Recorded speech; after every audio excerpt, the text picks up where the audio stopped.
Ne kavunu?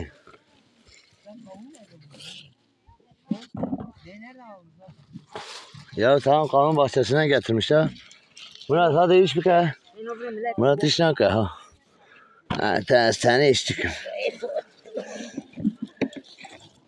Lafı diyorduk ki Murat içtik. Kurban acayip kurban. Bak ahmonini maç. Ahmon. Dizisi yedi ki. Keçer. Keçeri gri.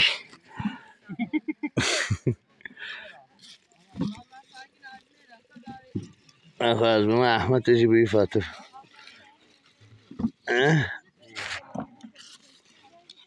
Karım benim var. Of, domatese bak.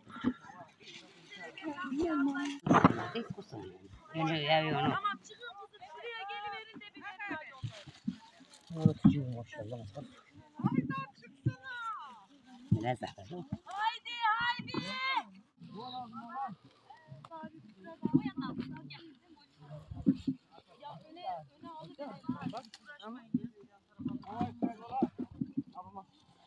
Malzemeye bak.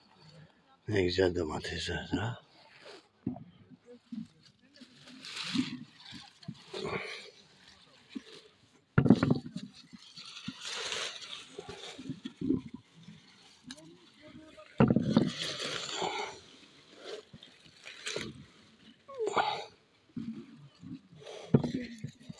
Kenara veriyor bile zarar vermeden domates bile toplanır diye.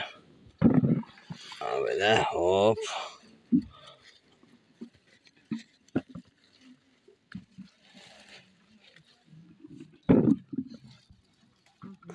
Hayatımın aşkı. Buraya bak. Bir domates topluyor. Ne yapıyor?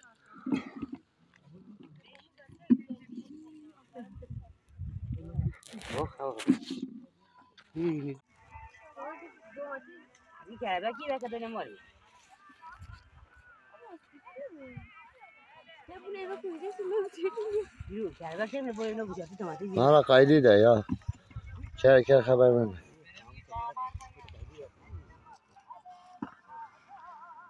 Zaten. Millet şey bak, brown bir şey.